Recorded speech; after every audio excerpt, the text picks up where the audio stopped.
जय गुरु जी संगत जी। वीडियो को लाइक कीजिए, चैनल को सब्सक्राइब कीजिए और बेल आइकन को प्रेस कर दीजिए ताकि आपको लेटेस्ट वीडियो की जानकारी अच्छे से मिल सके।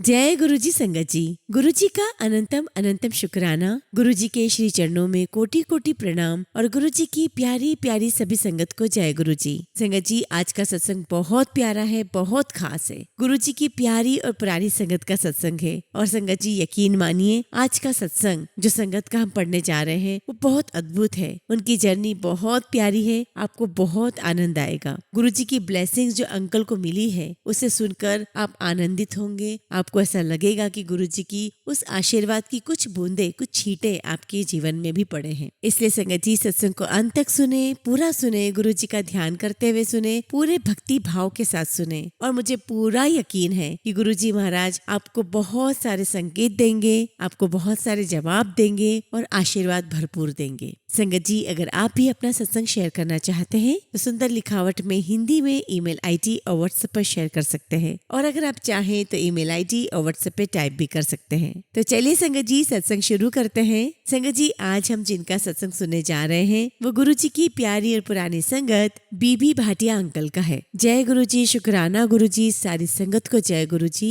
गुरु जी महाराज का लख लख शुक्राना कि उन्होंने हमें ये दात बख्शी, ये मौका दिया कि हम अपनी जर्नी को सारी संगत के साथ शेयर कर सके। गुरु जी महाराज से मेरी विनती है कि सत्संग करने के लिए वो मेरा मार्गदर्शन करे, मुझे शब्द दे, मुझे वो भाव दे जिससे मैं संगत तक आपका सत्संग पहुंचा सकूं, आपकी जर्नी पहुंचा सकूं। संगत जी, आप सभी ने मेरी वाइफ भाटिया आंटी के सत्संग तो सुने ही होंगे। हम पहली बार गुरु जी महाराज से अशोका होटल में मिले थे। वहाँ हम मेरी वाइफ की मौसी की लड़की की शादी में गए हुए थे। और मेरी वाइफ की जो मौसी है उनकी 7 लड़कियां हैं, जिसमें से जो छठी लड़की है उसका बहुत सीवियर एक्सीडेंट हुआ था। और उसका एक्सीडेंट हुआ था संगत जी चंडीगढ़ रोड पर। और मौसी जी की जिन लड़की का एक्सीडेंट हुआ उस समय उनकी कार में वो खुद, उनके हस्बैंड और उनके दोनों बच्चे थे। और कार का एक्सीडेंट इतना सीवियर था कि कार पूरी उलट हो गई थी। उस एक्सीडेंट में सब बच गए थे, लेकिन मौसी जी की जिन लड़की का एक्सीडेंट हुआ था उसका चेहरा पूरी तरीके से क्रश हो गया था। और संगत जी उनका चेहरा पूरी तरीके से टेढ़ा भी हो गया था।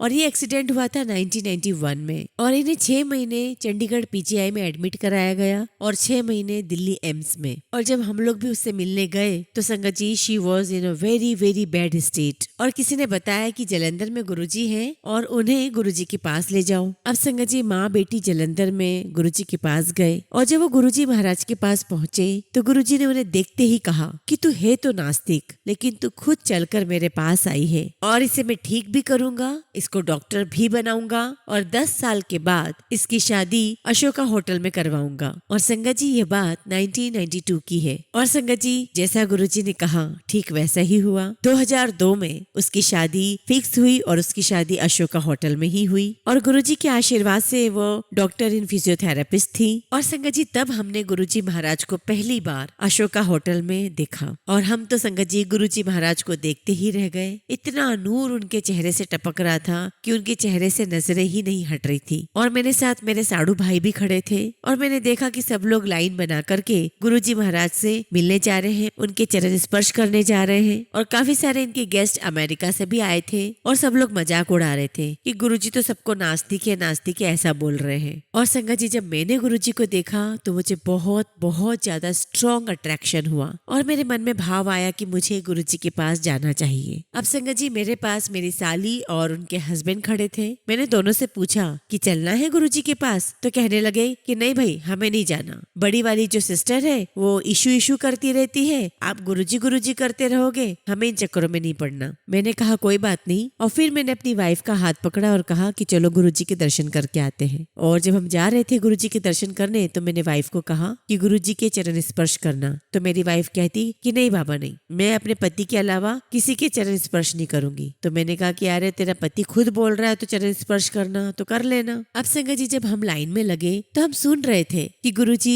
काफी लोगों को कह रहे थे कि तुम नास्तिक हो। और जब हमारी बारी आई हमने चरण स्पर्श स्पर्श किए और गुरुजी ने हमसे बातें करना शुरू की तो थोड़ा कॉन्फिडेंस बढ़ गया। और संगत जी, गुरुजी ने मुझसे 4-5 मिनट बात की और उस समय मैं अपनी वाइफ की बीमारियों से काफी परेशान था। तो मैंने गुरुजी से कहा कि इसे ठीक कर दो। तब वहाँ पास में जो संगत की लाइन बनवा रही थी क्योंकि पॉल की वाइफ खड़ी थी, तो उन्होंने कहा कि नहीं नहीं, आप अभी कुछ भी मत पूछिए, गुरुजी ने आपसे इतनी देर तक बात कर ली, ये बहुत बड़ी बात है, आप गुरुजी के आश्रम आकर के बात करिएगा। हम लोग ने गुरुजी के चरण स्पर्श किए और बाहर आ गए। और संगत जी, फिर हम लोग घर आ गए और अगले दिन मेरी साली और उनके हस्बैंड का प्रोग्राम था गुरुजी महाराज के पास जाने का और मेरा भी बहुत मन था। हालांकि मेरी वाइफ का तो नहीं था, पर मैंने कहा कि नहीं, चलना है मतलब चलना है। तो हम लोग गुरुजी महाराज के पास उनके दरबार में दर्शन करने के लिए गए। और जब हम गुरुजी महाराज के पास पहुंचे तो गुरुजी कैबिनेट पर बैठे हुए थे। और जब वो कैबिनेट पर बैठे होते हैं तो काफी सारी बातें करते हैं। हम लोगों ने भी बहुत बातें की।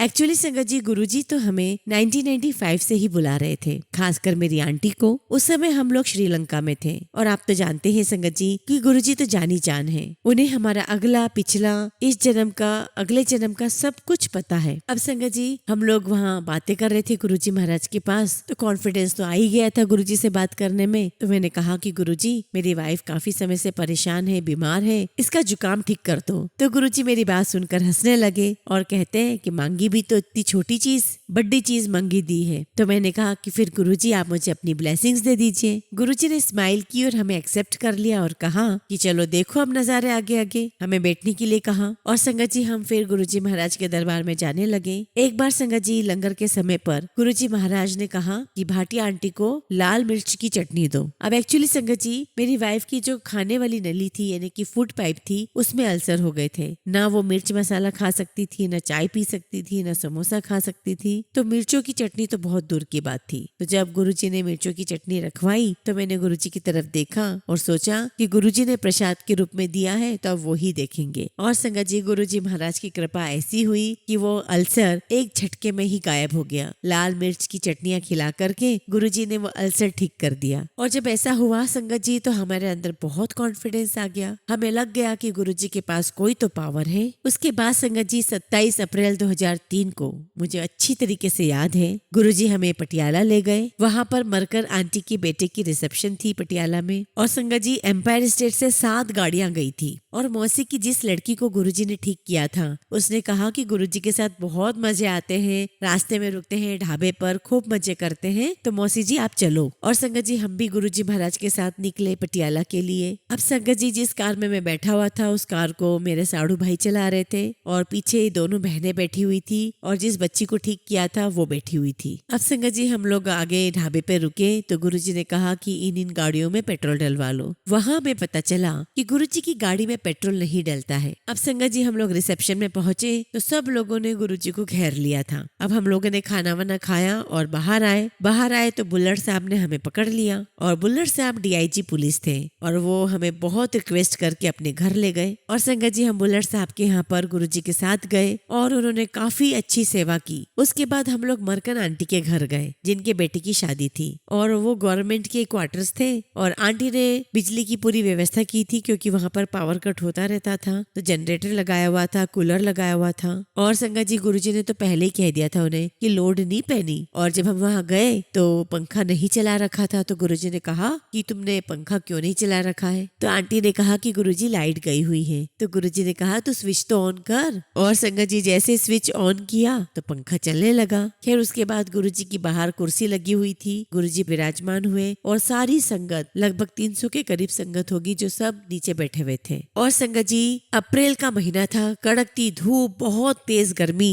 और वहाँ बैठते बैठते हमने अपनी आंखों से देखा पूरे आकाश में काले घने बादल हो गए। ऐसे लग रहा था जैसे किसी ने काली छतरी खोल दी हो। और गुरुजी ने वहाँ पे ठंडी ठंडी हवा चला दी, पूरा मौसम बदल दिया। और संगत जी, ये सब देखकर मैं तो हैरान रह गया। मैं सोच में पड़ गया कि 3.5 घंटे तक ऐसा माहौल, ऐसे बादल कौन खड़े कर सकता है? इतनी तेज हवाएं कौन चला सकता है, वो भी इतनी देर तक? कुछ तो बात है, कुछ तो शक्ति है। फिर संगत जी, वहाँ पर सत्संग हुआ और गुरुजी हमें देखे और ऊपर देखे, हमें देखे फिर ऊपर देखे। और वो इंडिकेट करना चाह रहे थे, वो बताना चाह रहे थे, कि वो पूछना चाह रहे थे कि इनको समझ आ भी रहा है कि नहीं। और जो आंटियां थी वो दुपट्टे पहनकर आई थी, चुन्नियां पहनकर आई थी और गुरुजी ने ऐसा माहौल कर दिया, इतनी तेज हवाएं चला दी कि सबको ठंड लगने लगी। अब खैर संगत जी, हम रात में ही वापसी के लिए दिल्ली के लिए निकल गए। आगे आगे गुरुजी की कार थी और पीछे सारी संगत की कार थी। अब संगत जी रास्ते में सारे ढाबे निकल गए। मुथल के आसपास मेरी वाइफ ने कहा, है निक्की, तू तो कह रही थी कि गुरुजी के साथ जाने में बड़ा मजा आता है, ढाबे पे रुकते हैं, खाते पीते हैं, लेकिन देख यहाँ तो सारे ढाबे निकल गए। और संगत जी बस मेरी वाइफ का बोलना हुआ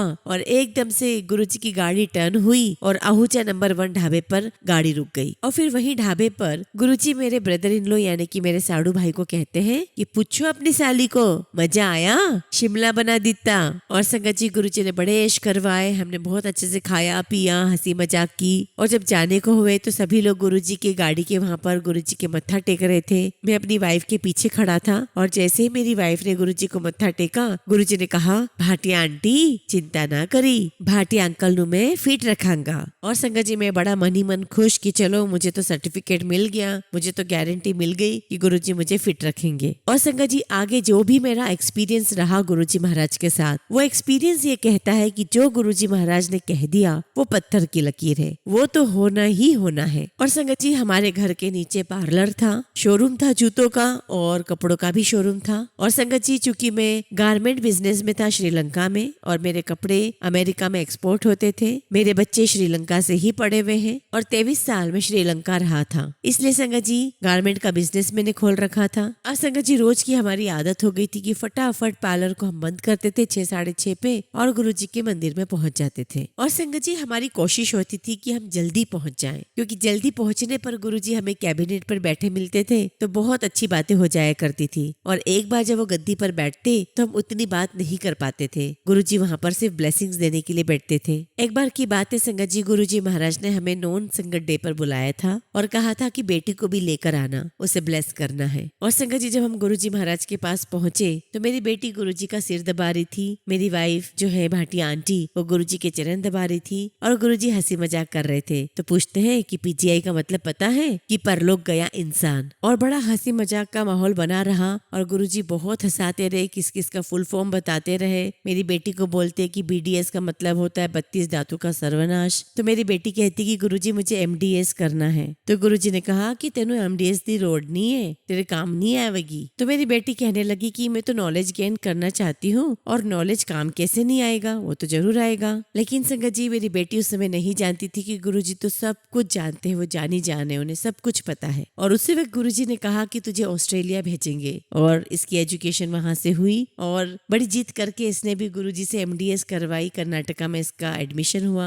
वहाँ इसकी एमडीएस पूरी हुई। और बस संगत जी ये सब कुछ चलता रहा और कई बार हमने गुरुजी महाराज को दिव्य प्रसाद भी निकालते हुए प्रकट करते हुए देखा। एक बार की बात है, मेरी वाइफ यानी कि आंटी बेंगलोर गई हुई थी अपनी कजिन सिस्टर की बेटी की शादी में और मैं यहाँ नीचे पार्लर में खड़ा था और हुडा वाले वहाँ पर क्रेन लेकर आ गए और वो हमारे घर की सीढ़ियाँ तोड़ने के लिए आए थे, क्योंकि मेरे पास घर की कंप्लीशन का सर्टिफिकेट नहीं था। क्योंकि संगत जी हमने जो कोठी बनाई थी वो बहुत डिफरेंट स्टाइल में थी और हमें जो आर्किटेक्ट था उसने ये कहा कि आप अपने हिसाब से ये वाली बना सकते हो, कोई प्रॉब्लम नहीं आएगी और आपको मकान की कंप्लीशन का सर्टिफिकेट मिल जाएगा। और संगत जी जब हमने बनवाया तो उसके बाद नवंबर 2003 में मकान को तोड़ने के लिए आ गए। अब संगत जी उनसे सीढ़ियां तो नहीं टूटी लेकिन हमारे घर की बाउंड्री वॉल गिर गई। अब संगत जी शायद ये उनका रूल था कि आप किसी के घर की बाउंड्री वॉल नहीं तोड़ सकते हो और जब ऐसा हुआ तो वो लोग वहां से चले गए। और संगत जी मैं शाम को भागते हुए गुरुजी के पास गया और कहा कि गुरुजी हुडा वाले आए थे, मेरे घर की सीढ़ियां तोड़ दी है, बाउंड्री वॉल तोड़ दिया और मेरे पास घर का कंप्लीशन सर्टिफिकेट नहीं है। तो गुरुजी ने कहा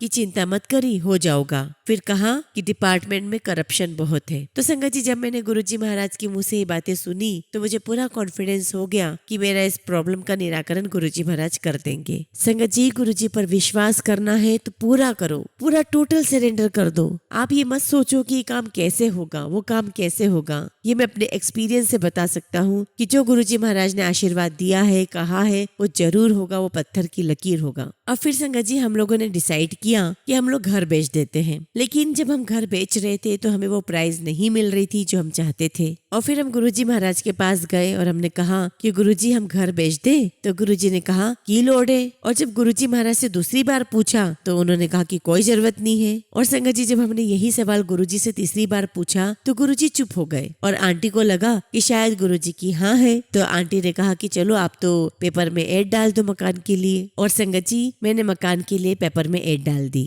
लेकिन एक भी इंक्वायरी जनरेट ही नहीं हुई। बस एक व्यक्ति आया जिनका सरनेम अग्रवाल था, वो घर देखने आए और पूरा घर देखने के बाद कहता है कि मैं अपनी वाइफ को लेकर आना चाहता हूँ। और वो 1 घंटे के बाद अपनी वाइफ को लेकर आया और पूरे घर को देख रहा था। तो वहाँ पर घर में गुरुजी का बहुत बड़ा स्वरूप लगा हुआ था। तो उससे पूछा कि ये कौन है? तो मैंने कहा कि ये हमारे गुरुजी हैं। तो फिर पूछने लगा कि क्या गुरुजी लाइव है, अभी है अपने फिजिकल फॉर्म में? तो मैंने कहा हाँ जी। तो फिर वो कहने लगा कि क्या मैं मिल सकता हूँ गुरुजी से? तो मैंने कहा हाँ जी बिल्कुल। तो मैंने उनसे कहा कि हम लोग अक्सर 6:30 बजे तक निकल जाते हैं गुरुजी महाराज के दर्शन के लिए। अगर आपको हमारे साथ चलना हो तो 6:30 बजे तक आप घर पर आ जाइएगा। फिर वो मुझे कहने लगे कि आप मुझे कल का कंफर्म बता दीजिए, क्योंकि कल गुरुवार है और मैं शिरडी साईं बाबा को बहुत मानता हूँ, मैं उनके दर्शन के लिए जाता हूँ। अगर आप कल कंफर्म करते हो तो मैं आ जाता हूँ। तो मैंने कहा कि हाँ जी कल का कंफर्म है, हम जाएंगे। अब संगत जी अगले दिन इनको आते आते 7:30 बज गई घर पर, और किसी कारणवश हम भी 6:30 बजे नहीं निकल पाए। कोई कस्टमर आ गए थे तो हम लोग घर पर ही थे। और फिर जब अग्रवाल जी घर पर आए तो इनके साथ हम लोग गुरुजी के दरबार गए। अब संगत जी वहाँ गुरुजी के दरबार में हम आगे आगे बैठे और साथ में वो अग्रवाल जी बैठ गए। अब हम क्या देखते हैं संगत जी कि थोड़ी देर में वो अग्रवाल साहब अपने आप को थप्पड़ मारे, चिमटियां काटे।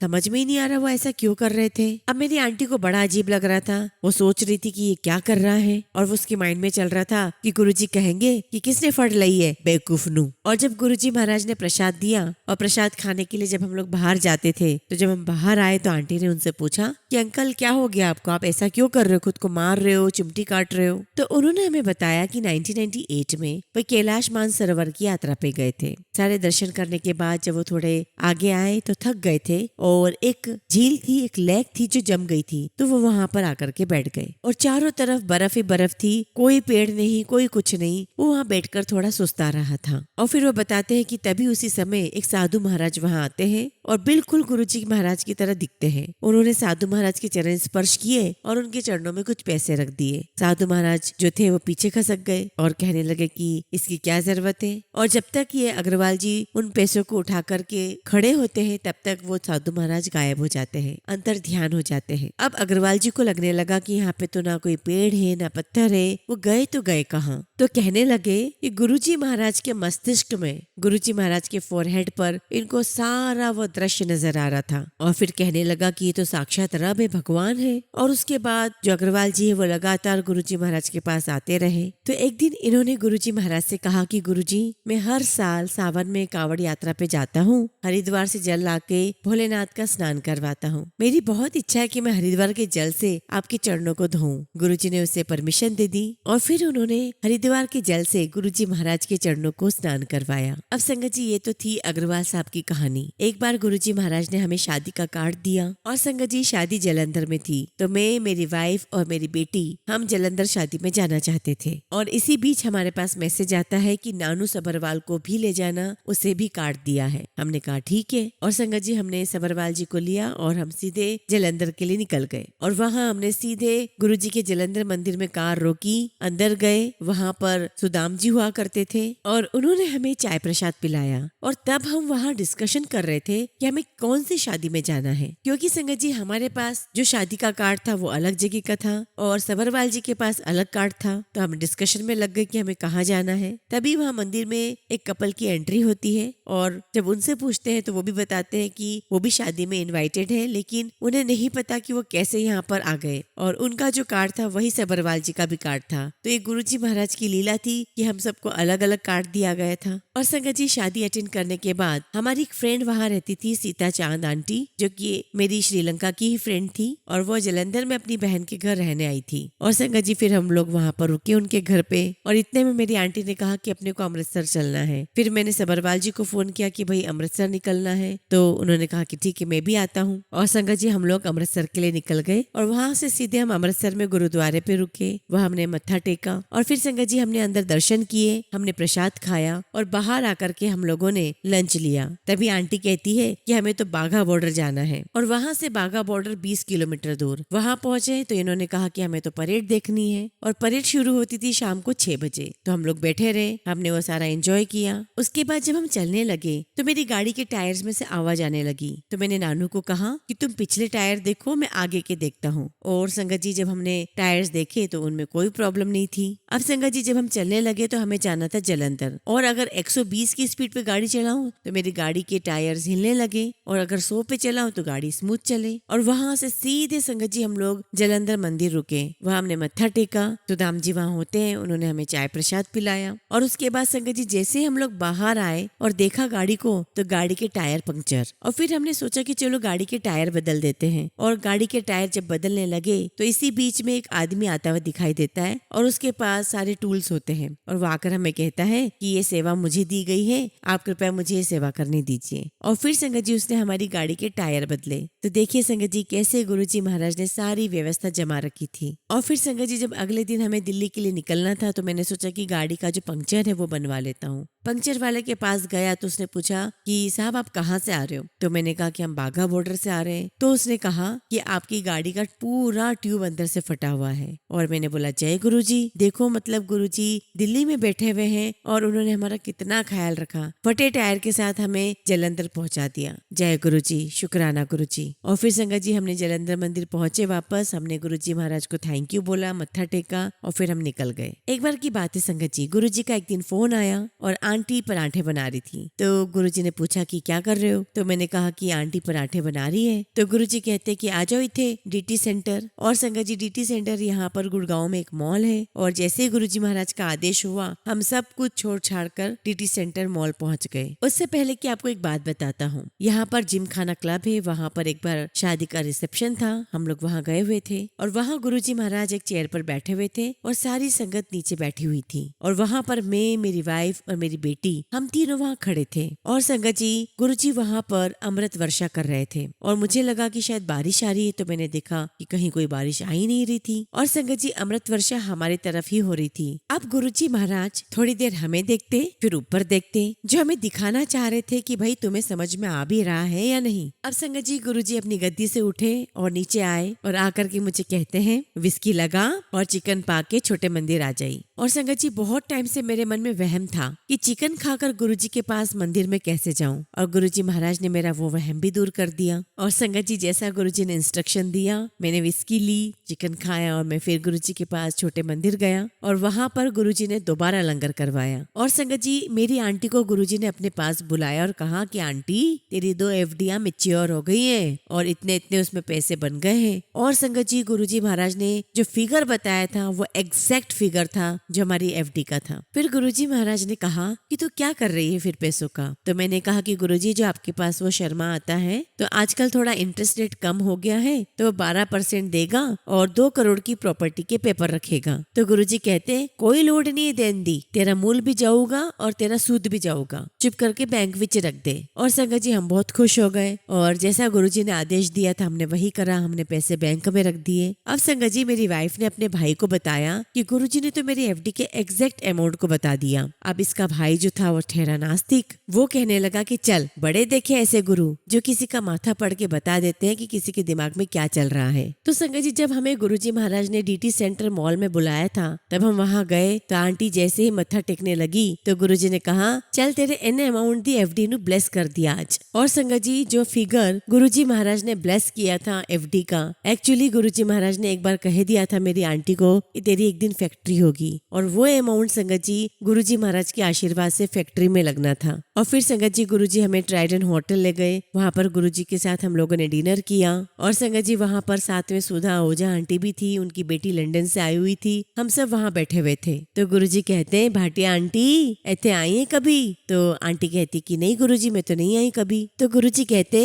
कि क्यों, श्रीलंका में तो 3 से 4 दिन तक तो तू 5 स्टार होटलों में घूमती थी, यहाँ क्यों नहीं आई? संगत जी मेरा नाम भरत भूषण भाटिया है, और मेरे सभी दोस्त जो अमेरिका श्रीलंका में थे वो सब मुझे बीबी बुलाया करते थे। थे। तो मेरी आंटी भी मुझे बीबी ही बुलाया करती थी। तो जैसे ही मैं टेबल से उठा गुरुजी महाराज के लिए गुलाब जामुन लाने के लिए, तो मेरी आंटी ने मुझे आवाज दी, बीबी गुरुजी को लंबे वाले गुलाब जामुन पसंद आते हैं। अब संगत जी सुधा आंटी ने इससे पूछा कि ये तुम हस्बैंड को बीबी बोल रही हो, बीबी का क्या मतलब है? और इससे पहले कि मेरी वाइफ जवाब देती, गुरुजी कहते बम ब्लास्ट भाटिया। और बस इतना सुनते ही वहाँ बैठे सभी लोग बहुत तेजी से हंसने लगे। और गुरुजी की आदत थी ऐसे हंसी मजाक करते रहने की। और फिर संगत जी खाना खाने के बाद हम लोग वहीं ट्राइडन होटल में बाहर टहल रहे थे और गुरुजी के साथ बातें करते करते मैं बहुत कॉन्फिडेंस में आ गया था। तो मैंने गुरुजी से कहा कि गुरुजी उस दिन ਤੁਹਾਡੇ ਕੋਲ प्रकाश सिंह बादल आया सी, तुसी स्पेशल कुर्सी मंगा के और ब्लेस कितना वहाँ बिठा के। और मैंने कहा कि गुरुजी उसके पास बेईमानी का पैसा इतना है फिर भी उसके पास वो पैसा टिक गया, और मेरे पास तो ईमानदारी का पैसा है फिर भी वो मेरे पास नहीं टिकता।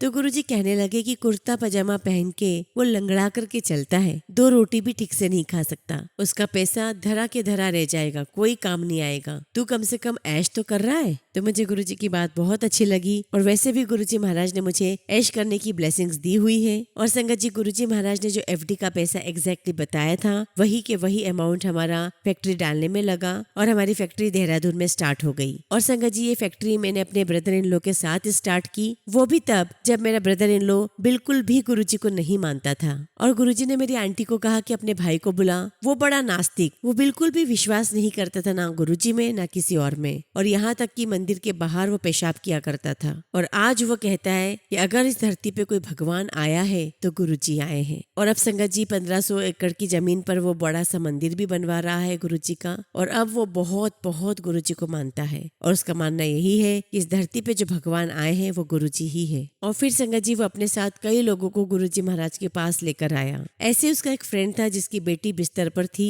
बेड रिडन थी, और संगत जी उस बच्ची को स्पाइनल कॉर्ड नहीं थी, उसको बिस्तर पर ही लेटा करके रस्सियों से बांध कर रखा जाता था। और मेरे ब्रदर इन लो ने उसे कॉन्फिडेंस दिया कि तू यहाँ आ जा गुरुजी महाराज के पास, यहाँ बात कर लेंगे, गुरुजी महाराज का आशीर्वाद मिल जाएगा। तो संगत जी वो यहाँ पर दरबार में आया। अब संगत जी ब्रदर इन लो का फ्रेंड आया, आगरा से आया था, दरबार में बैठा, गुरुजी ने कोई बात नहीं करी, आशीर्वाद लेके चला गया। दोबारा फिर आया, फिर गुरुजी ने कोई बात नहीं करी। तो उसकी वाइफ कहने लगी कि आखिर आप करते क्या हो वहाँ जा करके, ऐसा कैसे हो सकता है, क्या वहाँ पे जाते हो तो बात ही नहीं हो पाती है, अब की बार मैं चलूंगी और मैं बात करूंगी, देखती हूँ कैसे बात नहीं होती है। और संगत जी गुरुजी महाराज को तो सब कुछ पता था, क्यों आ रहे हैं, किस लिए आ रहे हैं। और जैसे ही वो दरबार में एंटर हुए, गुरुजी महाराज कैबिनेट पर बैठे हुए थे, दूर से आवाज लगाई, ओ आगरा वालों ताजमहल देखो। अब संगत जी उनकी वाइफ को बहुत बुरा लगा, उनको लगा कि गुरुजी मजाक कर रहे हैं और हम अपनी परेशानी लेकर आए और इनको मजाक सूझ रहा है और हमसे कह रहे हैं कि हम ताजमहल देखें, क्या आगरा वालों ने ताजमहल नहीं देखा हुआ है। और संगत जी वो नाराज होकर चली गई। अब गुरुजी ने कहा था ताजमहल देखो। 2007 में गुरुजी महाराज ने चोला छोड़ दिया, इन्हें बाद में समझ में आया।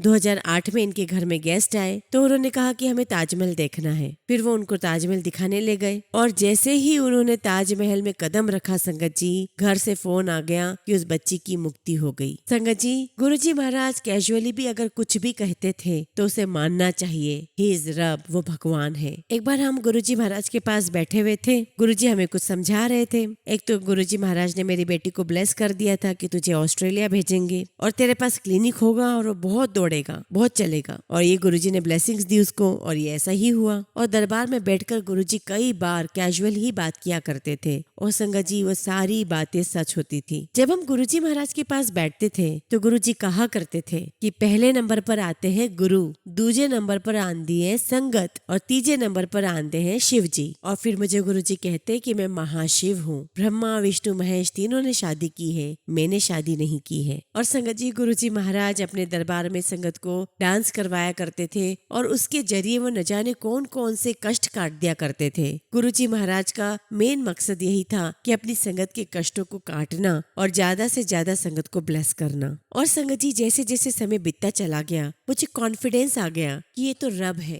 साक्षात परमेश्वर है। संगत जी बड़े मंदिर में जब भी कोई फंक्शन होता था और गुरुजी का सायरन बजता था, उनकी जब कार आती थी तो मैं कहीं भी खड़ा हूँ मैं दौड़कर सबसे पहले आगे चला जाया करता था उनको रिसीव करने के लिए। कई बार सिंगला अंकल ने मुझे टोका कि भाटिया अंकल आप लाइन तोड़कर आगे आ जाते हो, क्या आपको पता है कि आपके साथ कितने देवी देवता चलते हैं? तो मैं कहता कि मैं देवी देवता के पास नहीं जा रहा, मैं तो महाशिव के पास जा रहा हूँ और मुझे तो महाशिव मिल गए हैं, मुझे देवी देवताओं से क्या करना। एक बार की बात है संगत जी जब मेरे फादर की डेथ 2005 में हो गई और संगत जी वो भी आदि समाजी ही थे और संगत जी उनकी बॉडी उठाते समय मेरी चुक निकल गई। चौथे या पांचवें दिन में हवन रखा हुआ था तो वहाँ मैं बैठा। मैंने वहाँ पर स्टूल रखवाया था क्योंकि मैं नीचे नहीं बैठ सकता था और मैंने कमर की बेल्ट बांधी हुई थी और वहीं पास में मेरा कजिन था, उसने भी कमर की बेल्ट बांधी हुई थी। वो कहने लगा कि मैं 5-6 महीने से बेल्ट बांध रहा हूँ, मुझे तो कोई फर्क नहीं आ रहा है, तो तुझे इतनी जल्दी आराम नहीं आएगा, तेरी चुक नहीं जाएगी। तो मैंने कहा कि तेरी चुक नहीं जा रही है लेकिन मेरे पास तो बड़े से भी बड़ा डॉक्टर बैठा है, मेरा तो इलाज हो जाएगा, डोंट वरी। और संगत जी ये सारी बातें मैं अपने दिमाग में सोच रहा हूँ। और अगले दिन जब मैं गुरुजी महाराज के दरबार में आया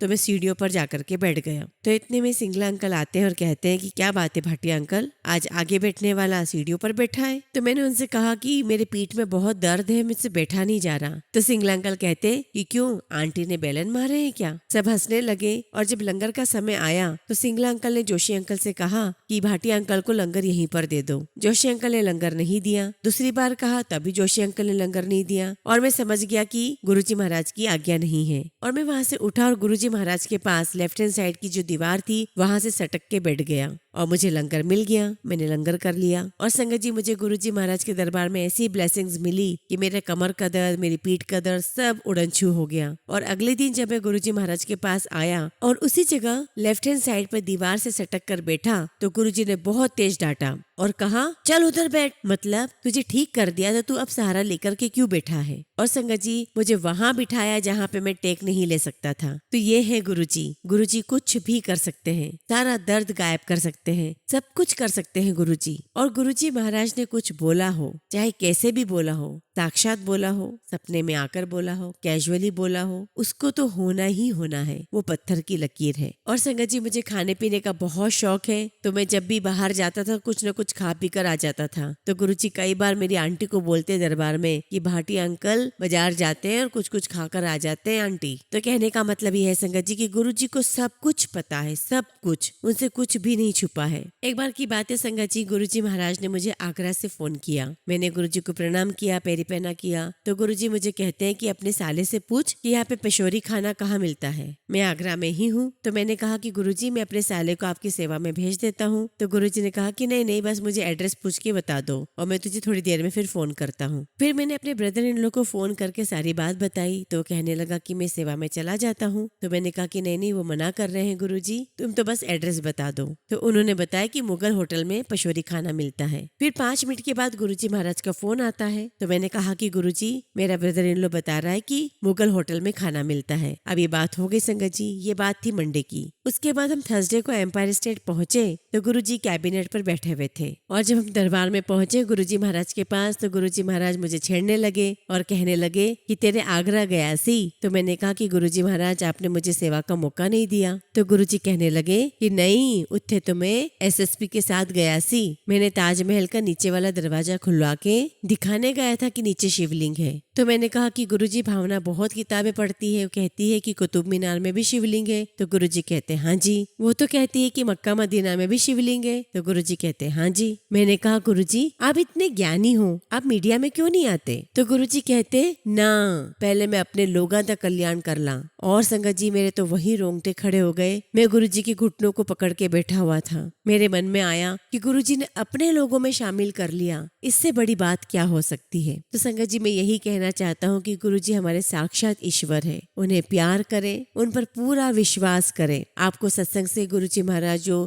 मैसेज देते हैं, जो इशारा देते हैं, उसे हल्के में मत लीजिए। गुरुजी महाराज की कही हुई हर बात पत्थर की लकीर होती है। अपना टोटल सरेंडर गुरुजी महाराज को दीजिए, उन पर विश्वास कीजिए, उन पर पूरी श्रद्धा रखिए। जय गुरुजी, शुक्राना गुरुजी।